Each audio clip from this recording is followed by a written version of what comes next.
Cue the music, let's go. I'm your boy Ro, managing editor for the new OBB Legend and OG member of the Orange Bowl Boys, and welcome to the final regular season edition of Student of the Game. Well, they didn't achieve bowl eligibility, so I think this is going to be the final one of the year. Thank you so much for joining all year if you followed along. It was senior night, Miami Hurricane fans, and let's commend one particular senior right here. Will Mallory at the top of the screen, 3x1 look, 11 set personnel. And when you have the adaptability and you have the option to take a tight end and go one-on-one right here into the boundary, oh, this is huge. Obviously, you're going to have a size advantage most times often than not when you do this. And that's exactly what University of Miami quarterback Tyler Van Dyke is going to key on. I like the concept simply because on this gun 3, we are going to have a check down in view. We're also going to have an over route. So everything's materializing at the apex of his drop. 1, 2, 3. You start to see it. Ball comes out right here. It's all going to come in the quarterback's view. Pitt was in a cover 3. That corner is responsible to go ahead and go down the rail. What a perfectly thrown ball. What a great catch. We're off and running. Watch it again. Man, this game started off well. If you've watched this channel this season, you found out that there was a particular susceptibility along the offensive line, running backs, pass protection schemes that allowed vulnerability to set in time and time again. And here we go. It's no different. When Pitt Panthers come in and stack the box, they're going to bring in a multitude of factors. There's a lot more variables to contend with. Who's coming, who's not coming. The offensive line is going to utilize slide protection against this look. It's going to slide respectively to its left. However, there's an issue. When you have a pass catching option, who's going to be the intended target? Release down the seam, and then you have a running back carry out a play fake, and we'll touch on that later. You're allowing a Pitt defender to come in untouched and unabated. You're just not accounting to block for him whatsoever. So let's see what happens. And I want to show you at the play fake because you're having the – there you go. You have the quarterback carry out the play fake. You have the running back carry out the play fake. Let's see how long he has to throw the ball. Not very long after. Throw at that point becomes rushed. Decisions get hampered, and it's a ball in harm's way in the red zone. Obviously, that's one that you need to take back. But let's look at it again. Knowing your nightmare, it has probably been something I've been saying obnoxiously too much this year. But if this guy comes in on a blitz, he's going to blow up the whole play. You know that. And what's the point of carrying out a play fake at that point? I don't understand this. Who are you trying to manipulate if you don't have the time whatsoever to throw the ball? This should be abandoned. You should go ahead and pick this up. Now potentially you have the opportunity to make a play or maybe escape the pocket and do this. But you're having a running back in the middle of the field block air.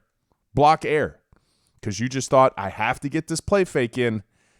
Then the quarterback's going to take another shot, and he's not going to go ahead and return for the rest of the game. I felt that this was something that the Pitt Panthers exploited a lot in this game. It was just simply the huge slant windows that the University of Miami gave up pre-snap. And here you go. Nothing hard and complicated for the quarterback. He's reading it. Obviously got some off-cushion nickel DB over the slot too. And this is easy pitch and catch. Simple offense. Carry it out. There it is. Might as well throw that on air. So I'm going to take a stab at why this interception happens. Obviously, without knowing the full play call, it makes things a little bit tricky. But using some of the history of play calls throughout the season, some of the concepts they like to run, I think I have a pretty sound theory. Let's pay attention to the Pitt front end and then back end later. On the front end, Pitt Panthers are being super aggressive. They're going to be bringing a blitz. 6 are coming in on the blitz. In this case, University of Miami, 5 offensive linemen, 1 tight end, 1 running back, a little bit of a max protect look. They actually are protecting this. They give the quarterback time. Here you'll see it. Let's watch this first. There you go. Good job here by the University of Miami allowing the quarterback the time to go ahead and throw this ball. Now, let's go ahead and back this up because we're going to watch the post-snap window change, right? This is a true freshman. He's going to learn from this. 2 safeties over the top. Here is your nickel 2, okay? I'm going to consider him the nickel 2. So they're showing a 2 safety look. This is when I think the communication and the interception happens, okay? University of Miami on the season have run a lot of choice concepts, especially off their vertical looks. And what do I mean by that? A lot of times the wide receiver is going to have a two option or a two-way go. If somebody's over the top of him, he's going to sit on a stop. If somebody goes and stays up on him or presses on him, he's going to take it on the vertical. We've run this concept plenty on the year. So what happens? Well, the two safeties over the top, they no longer are safeties. Now they're going to go ahead and slide down, right? High hole players. They're patrolling an area. That's what they're trying to take away. Well, you remember that slot two? He just became the single high safety. So some window dressing on the back end that the quarterback needs to contend with, and I think this is when it happens because this is your choice option. He reads that over the top, sits. That's not how Jakari Brown sees it. Obviously, with the two safeties down, he read it a different way. Either way, that's the interception. Now, initially, you probably thought that was going to be the single high safety. It was not the single high safety. This is who the culprit was right here. This little post-snap window change just kind of changed the look for the quarterback. Wide receiver and quarterback not on the same page. Ball goes errant. And that's my theory anyway. So it's the slant window again, and it's the plane of glass. What do I mean by the plane of glass?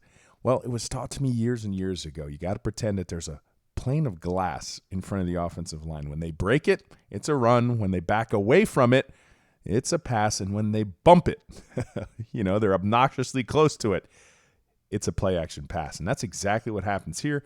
And flow bait. Now this time, watch what the play fake does. They show the ball. It gets the linebackers out of position. That's what a good play fake does. And there's that slant window again. Pitt's been exploiting it early. This is about the third time early in this game.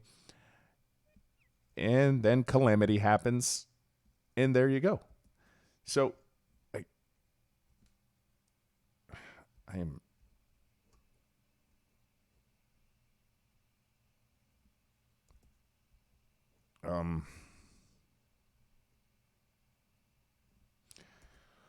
oh well.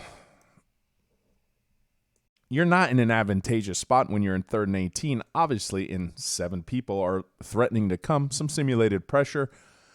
This isn't a protection scheme issue. It's just a failure to protect. And over the course of the season, University of Miami, when they don't know how to block it, they're just going to block it straight up.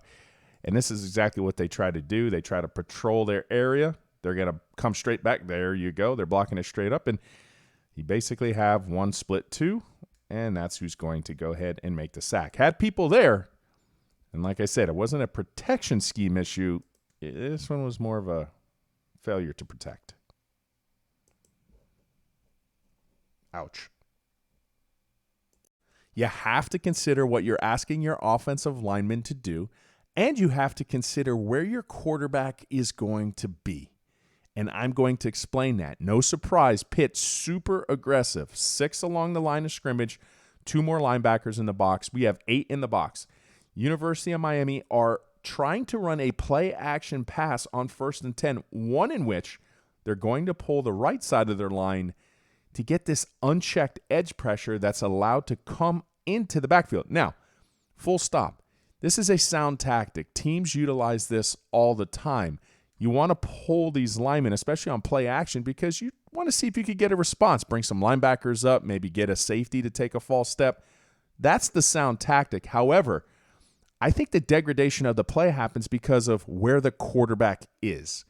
So he's doing exactly what he's taught. Take a play action, gun 3. Now you see where he goes to?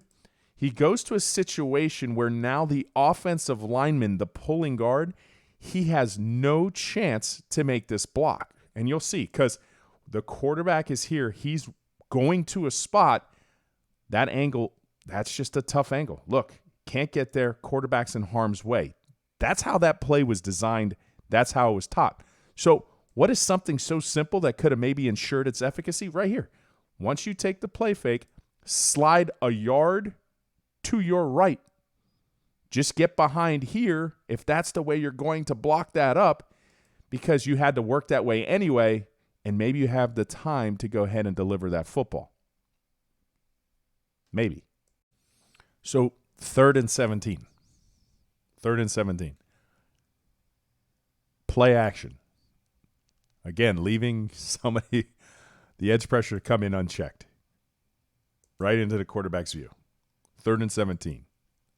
What's that play fake doing on 3rd and 17? Oh.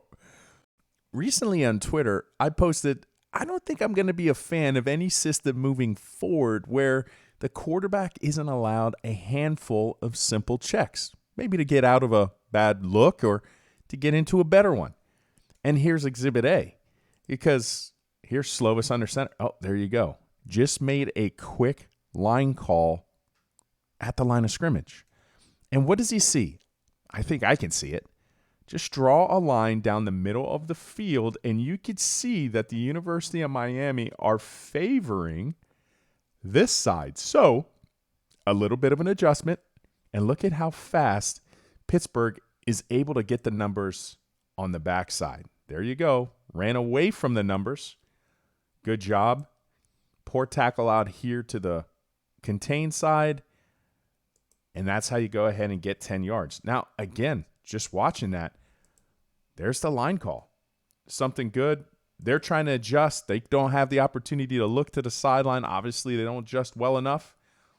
Pitt even whiffed on a couple blocks there as well. It could be that simple. Got to commend Jake here for being tough. Sometimes as a quarterback, you know with the protection you're going to take a shot, and this is exactly what happens here. Good slant. Good ball. I feel you, kid. You know, University of Miami doesn't score a touchdown at the end of this, but, man, at the top, this is where it's going to be for me. You're going to have 2 wide receivers. Okay, I know he's going in off-man coverage. One makes the decision to get his hands on a wide receiver. One kind of just lets it go because I don't think he anticipates that. And who's eventually going to make the tackle? Or impede it? Not good. Stop me if you haven't seen this before, but tight. A lot of pressure, edge pressure, allowed to go unchecked. Play fake. Now, they're trying to get there a lot quicker. Too easy for the Pitt Panthers.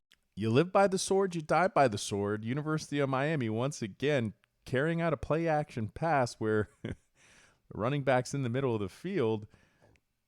Only difference is here, he just missed. He's allowed direct access to the quarterback. University of Miami gets it out there, living dangerously. Obviously, again, Pitt's won this multiple times on the night. This time, hey, speaking of Will Mallory, bang.